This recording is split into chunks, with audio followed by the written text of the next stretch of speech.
Hello everyone, welcome to our 50th episode. I'm Alex Savoy, this is Discovery of Wine, and the first thing I want to take a minute to say thank you to the 3 listeners that are tuning in once in a while to this show. Hopefully you enjoy it. I'm trying to give you a bit of information, make it fun, and keep it light. So hopefully you're enjoying this. Now, yesterday we talked bubbles, and so I thought this being our 50th episode, so sort of a little anniversary time, we're going to taste bubbles tonight. So, what we have, Moët & Chandon Impérial, one of the most recognizable names in the champagne world.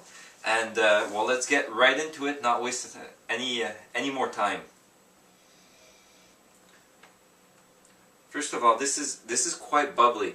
And so usually a good thing for champagne, when you keep seeing the bubbles, there's 2 things about bubbles, is that you're usually looking for the small bubbles and bubbles that keep going. Obviously when you pour, it's going to make a lot of bubbles, but you would like to see a continuous flow of bubbles, and I have quite a few here. It's unusually bubbly as I spin it, but let's get into it. First of all, on the nose, it's quite bizarre. It almost smells like beer.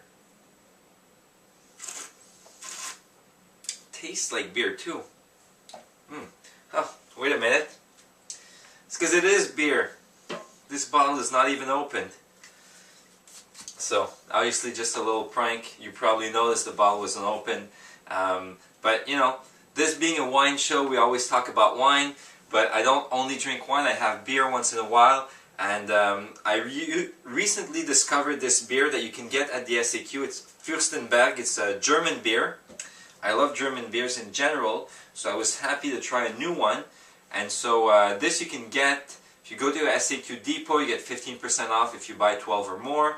So, you buy 24 pack of this, and it's $2. It comes back to $2 a can, so really not too expensive, and it's quite good. So this was my way to introduce a little beer in our show.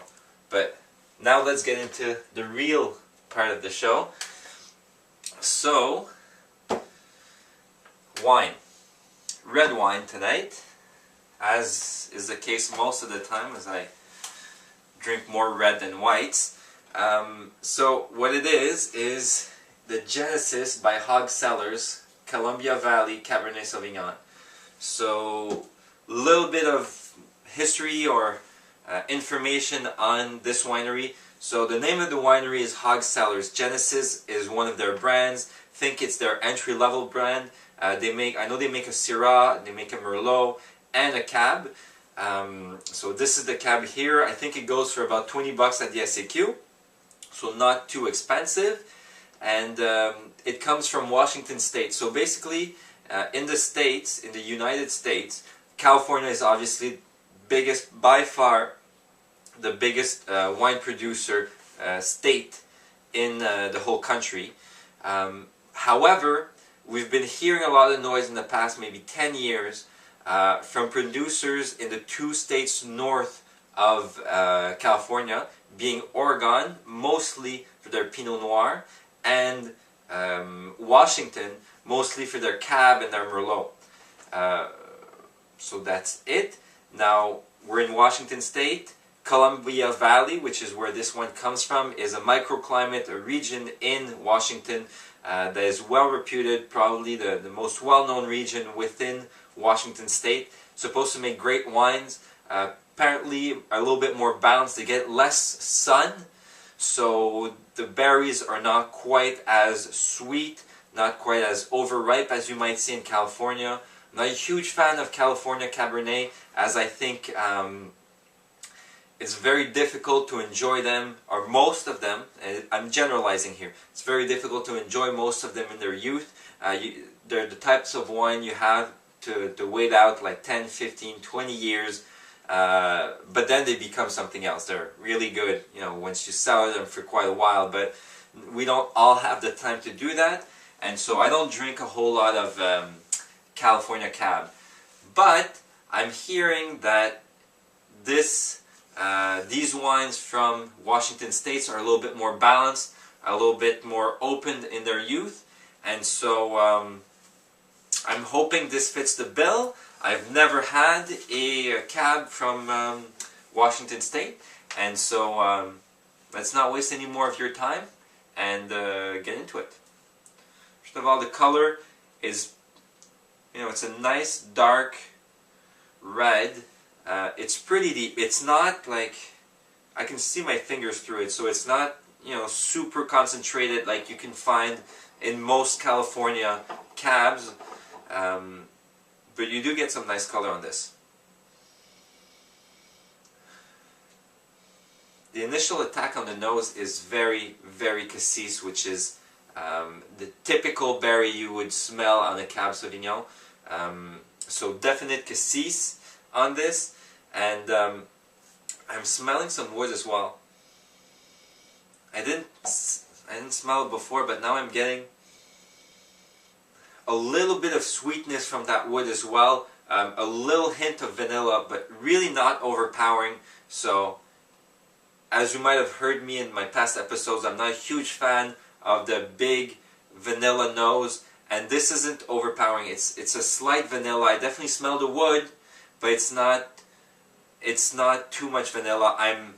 I'm guessing that they didn't use 100% new wood or new barrels to make this, as if you use 100% new oak to macerate your wine, you will get a lot of those burnt wood characteristics, which in red wine usually comes out to caramel, vanilla, things of that nature. I'm getting a little bit of this here, so I haven't checked out their website, but I'm guessing there's a little bit of new wood, maybe 20%, and the rest being pre-used barrels. But I could be completely off the mark. I'm just going out on a limb here. I'm also definitely getting some spices. I'm thinking licorice. So anise, definitely a licorice component to this. So think, let's say you get a Twizzler that has a vanilla cassis Twizzler. That's what it smells like. So vanilla cassis Twizzler mashed down and liquefied. This is it.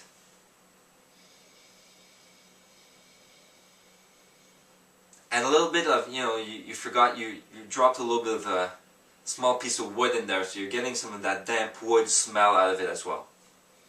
Yeah, that's about right.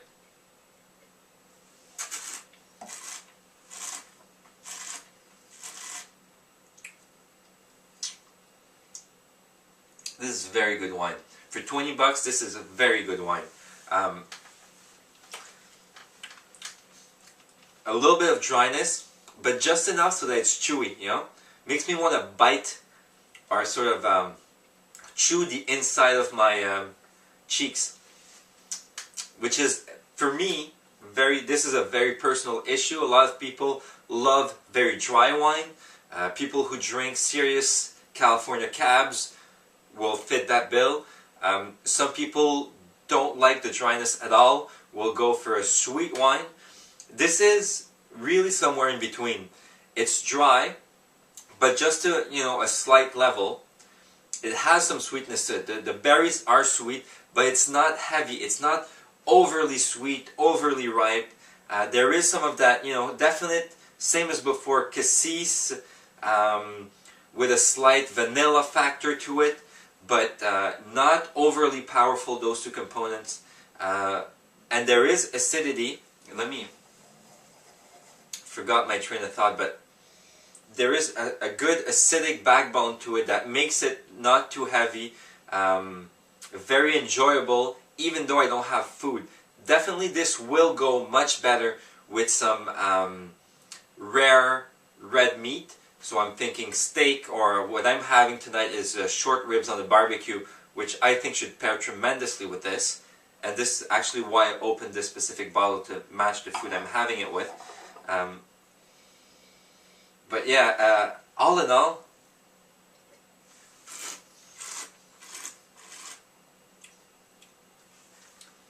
the sweetness with the acidity to sort of compensate makes it very enjoyable by itself. The little bit of dryness that I'm feeling on my cheek, inside my cheeks, makes it that I'm thinking it will be much better with food. This is, all in all, a very balanced wine, very good, that I think a lot of people from different palates will come to enjoy for different reasons. I'm going to definitely recommend this wine. This is a definite buy. I know there's not too much left in Quebec because they didn't get that much to begin with when they got it like a month or two ago, and so the demand or the supply wasn't very high to begin with. So definitely give this a try. Have it with meat. Definitely not with fish, but have it with meat. If it's well done, you'll still enjoy this because it's not overly dry. If you like your meat on sort of the rare side, you're gonna like this even more because it's gonna match tremendously. So this is it. I want to thank you guys once again, and for keep on watching this show. The few of you that are watching this show, and finally, I'm gonna leave you with this. I'm gonna give you guys the opportunity to choose the wine that I'm gonna have, or actually one of the wines that I'm gonna taste next week on the show. And so if you guys have a specific wine that you like and you want to hear my thoughts on it, or if you have a wine that's that you're intrigued by and you want somebody else to try it, so that you don't go and buy something that you're not gonna like, tell me in the comments. And the first one of you to choose a wine for me next week, obviously nothing over with a price range that's too high, something reasonable. Let's keep it under $30 for example. And so tell me which one you'd like me to taste, and then I'll let you know next week which day, and it'll be sometime next week that I'll taste it. Basically that's it. I hope you guys enjoyed the show. Little prank at the beginning, not too funny, but it was amusing to me. Anyways, have a good day, and I'll see you guys tomorrow.